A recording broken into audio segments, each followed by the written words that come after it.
we were on Anton's tour, and Clifford Anton must have lost his shirt, his hat, and his shoes on them tours, so he didn't make no money. But the tour was great because it had Buddy Guy, Kim Wilson, Jimmy Rogers, James Cotton, Angela Straley, and her whole band, Chris Thomas King, who was then Chris Thomas and his whole band, and I was a guest, and lots of other people. Then we go to town and town, and people would sit in. So we're in San Francisco, and I did my little spot, my little 2 songs in the beginning. And Mel comes to me and he says, Joe, if you buy the back door, my brother's coming. You're going to tell him he's got his postman's uniform on. Just tell him to come on in.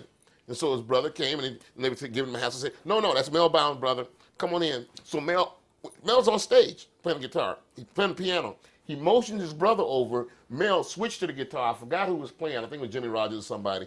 His brother played the piano better than 90% of the piano players who was on the gig. Left with his postman's uniform on. And we talked for a little while, and it was a damnest thing. And I asked Mel, I said, man, how is it that you and your brothers and your family are so good at music? He said, Joe, my father was a music teacher. And I don't know if he told you, so he's my family music teacher. And he said, their dad would pick a note, and you had to tell him what note that was, what key that note was, and in which register. You know, whether it was an octave of the last note he hit. And if you didn't, you had to hold your hand out. And he said, we got tired of getting our hand in. And I'll tell you, I learned some guitar licks from Mel, which is signature Joe Louis Walker licks now, but I learned them from Mel. You know, I literally learned those guitars. I used to, man, you got to show me that, Mel. You got to show me that. Him and Wayne Bennett and Matt Murphy are probably 3 of the unheralded greatest guitar players to ever pick up a guitar in any genre. Well, Mel Brown for me was like different from most of the players, like James Blood Ulmer is. And whereas a lot of guys are traditionally moving toward the Chicago or the T-Bone direction, or even Charlie Christian, Mel seemed to have his own kind of style, his own ear, and the way he played music. And I mean, we didn't really talk music a lot. We just were kind of friends across the business that at that time there just weren't a lot of young black men that were involved in playing music at that time, African American men that were different from the way everything was. And he was a different cat. He could hear music beyond just whatever genres people would think him to be, popular in, or that would be the normal ones that he would play. To me, Mel Brown was he was kind of like a musical parent, is what the best way I can describe it. At a young age, I was so fortunate to go and get to see him play all the time, and I just looked up to him so much. He was like larger than life to me, and I thought, that's what it is I want to do. And at the time, I was playing, rock music and different styles of music. So then when I saw Mel, I really sort of honed in on blues, and I said, that's it. That's really the start. That's where rock came from. That's where everything came from. And Mel Brown was like, it's almost to me like it was like he invented it. He was certainly the best guy that I'd ever seen. Getting to know Mel was part of the journey, and it was a long process, but it was a rewarding process in so many ways. And finally, I think he got sick of me asking him to make a record, so he said, okay, buddy, we'll try one. And we did Neck Bones and Caviar that won the W.C. Handy Award in the year 2000 for Blues Comeback Album of the Year, which was a proud moment, certainly for me, and I think for Mel as well. Well, I know it was for him. So that was amazing right there. But just spending time with Mel, it was always, you never knew what was going to happen, but you always knew somehow something good would happen, and it would be something you would learn from and probably never forget. And I'll never forget Mel Brown. I've been listening to him play with different people on record. I heard him a lot on records, and I never heard him all that much in person, a few times, but I just always thought he was a great player. And when I didn't hear from him through the music or, through records or other people, I was always inquisitive as to what was happening with him, because I just thought he was an outstanding musician. And, one of those guys that's kind of like, you don't understand why you don't see more or hear more about him outside of the circumstances that you usually know him to be in, you know. So yeah, I always have a tremendous amount of respect for his ideas and the way he played the music that he was playing. I really thought he was great. A person like this, shoes will never be fulfilled. I had a chance to hang out with Mel right after he quit Bobby Bland in Austin, Texas. And Antones had every musician you know. And I learned so much from him. And once Bobby Bland had him and Wayne Bennett playing. And when you get two guitar players like that, that's unbeatable. So these are shoes that will never be fulfilled.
Once I thought I saw you in a crowded, hazy bar,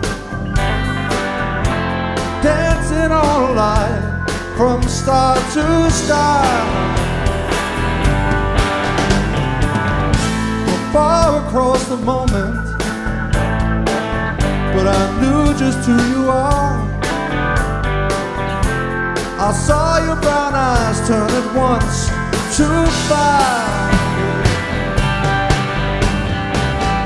You are like a hurricane, there's calm in your eyes, and I'm getting blown away somewhere safer where the feeling stays.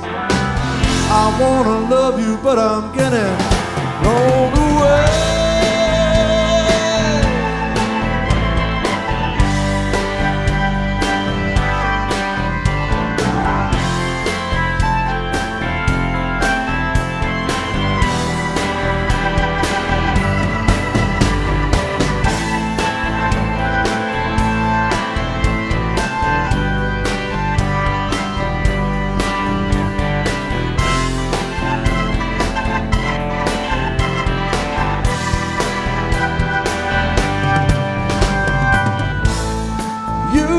Just a dream, and I am just a dream.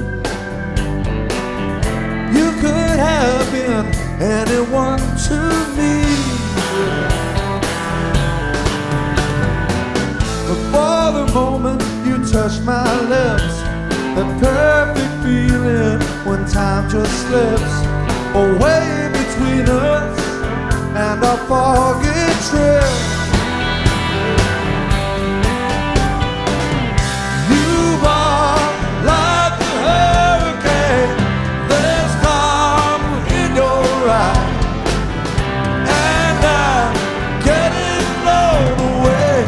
Somewhere safer where the feelings stay. I wanna love you, but I'm getting blown away.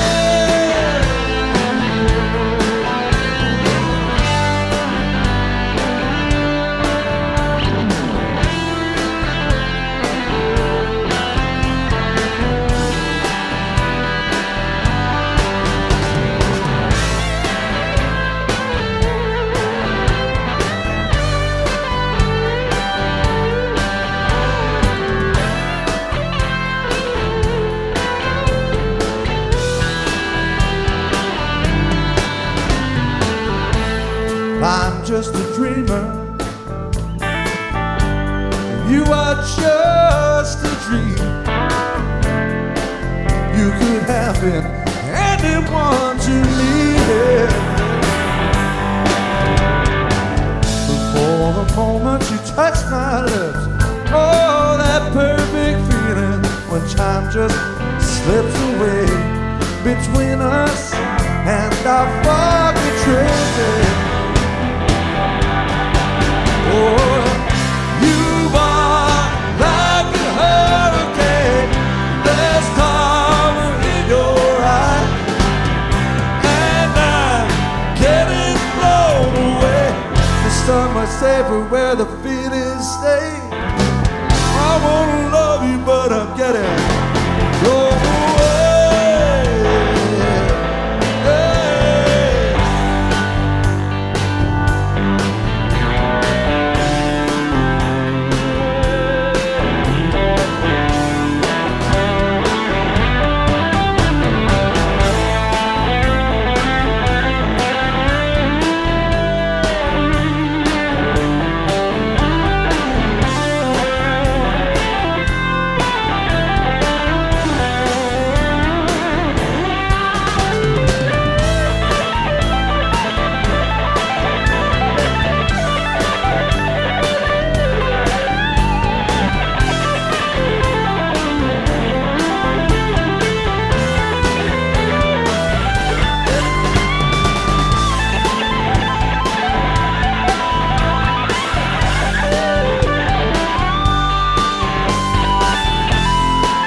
I drove a cab for a while because I wasn't making any money playing music or anything. So I was riding around in my cab and I had my radio on. So the radio disc jockey said, this weekend, the great Muddy Waters will be appearing at the 708 Club, 708 East 47th Street. And I was right in that vicinity. And I looked around and I said, I'm right back here. I said, let me drive back here and see what's going on. It was about 8:30. I drove by and there was a gentleman standing out front with a white suit on, white shoes. I heard two ladies say, that's Muddy Waters. I could hear him whisper, that's Muddy Waters standing there. So I parked my cab, managed to get inside. I was not old enough to get in there, but I managed to get past the doorman and got a seat over in the corner. And I sat there all night listening to Muddy Waters. That was my first time ever seeing him. And I got religion that night. I got the religion of the blues. So after that, I got to meet him. Then we became very good friends.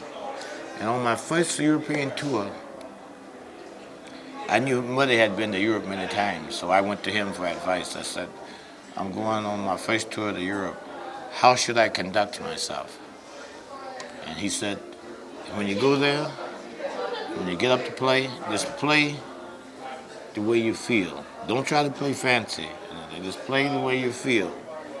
Regardless, don't mind being like in Europe and think you got to be fancy. He said, just play your feelings. And he said they will accept you.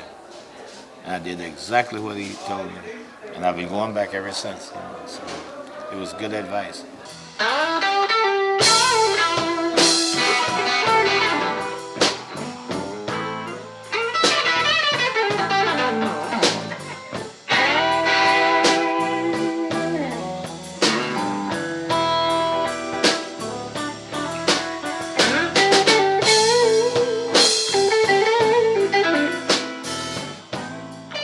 I was very small in the South, and I would hear it, and I would just imagine and dream about being able to perform this kind of music when I was like 9 and 10 years old, just out in the fields and stuff, and I would hear people like Muddy Waters, Lightning Hopkins, John Lee Hooker, and to me it felt right. Not only did it sound right, it felt right. Black night is falling. Oh, how I hate to be alone.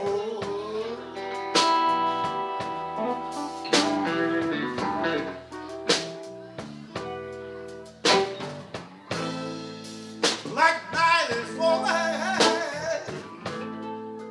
I had an uncle in Chicago. He said, if you come to Chicago, you could pursue your dreams and you could broaden your horizon. He says, because there's people in Chicago that does music for a living, people like Muddy Waters, Howlin' Wolf, Jimmy Reed. He said, I'll introduce you to these people. So I said, well, send me a ticket, I'm on my way. So he sent me a ticket on the Greyhound bus, and that was September of 1950. Ain't got no one I can turn to. No one to tell my troubles to. Black night is falling down heavy. I thought I could depend on you. 15 years old, I moved to Chicago, and he took me to a restaurant, and they hired me as a dishwasher. And right next door to the restaurant, there was a pawn shop, and they had a guitar hanging in the window. So every day at my lunch hour, I would go and look in the window, just stand there and look at that guitar. So finally, I got up enough nerve to go into the store and ask him how much it was. It was a guitar and amp for $75. So there was a bank across the street from the restaurant. So every week I'd get paid, and I would go and put some money in the bank. Whatever I didn't have to spend for expenses like my rent and food, I would put in the bank. So I saved enough money and I bought that guitar. It was an Epiphone. Please help me to find my way. Black night is falling down so heavy. Oh, how it hurt to be all alone. Oh, God. was such a feeling that you could, it's indescribable. It's like, wow, look what I have in my hands, and it's mine, Then I went and started going around. I got 2 other musicians together, and I started going around just doing auditions in little taverns. They would say, well, come in and audition. If we like you, we'll hire you, So I got some little jobs around the south side of Chicago like that.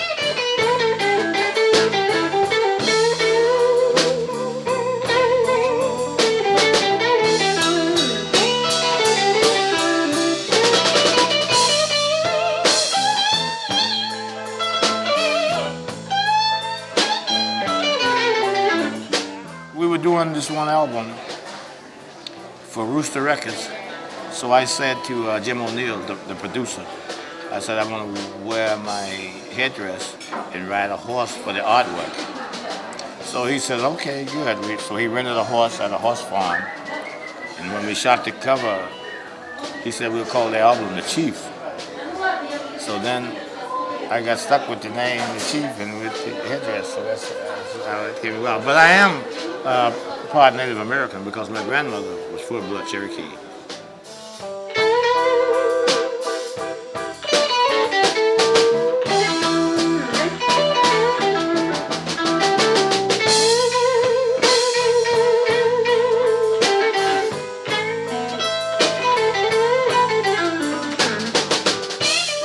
Something bad and make something good out of it if you have a positive attitude on life.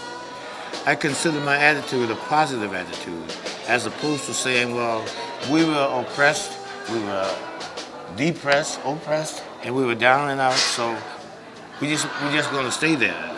No, you strive to make life a better place, not just for yourself, but for other people around you. The energy that comes from you can enlighten someone else to say, well, if he pulled out of his condition, maybe I can do the same thing. Like night that's falling down so heavy. Oh, how it hurt to be all alone. Well, I'll be honest with you. I don't know how to accept admiration. Admiration to me, I always shy away from it, because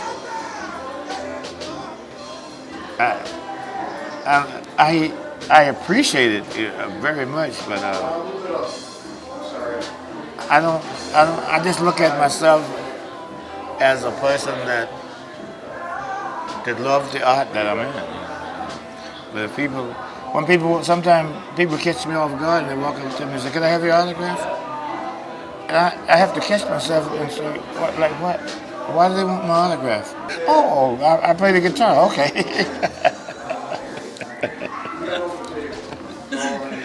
And honest real, I just, I guess I'm a little bit shy, admiration. I like admiring other people. Like Otis Race came to my club. Just before I left going overseas, he came into my club. And I was so happy that he came in until I just showered him with attention because he is such a hero of mine.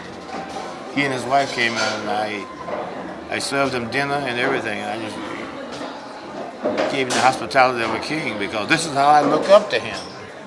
But I can't see people looking up to me for any reason, but like Otis, to me, he's like a guitar god.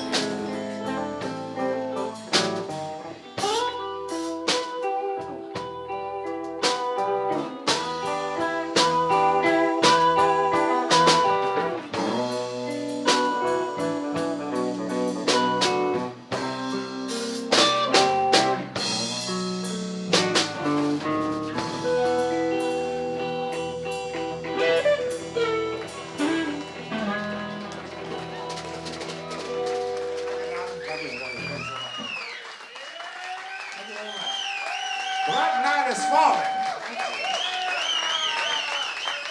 I hate to be alone. That's from the Doozer CD, Black Night.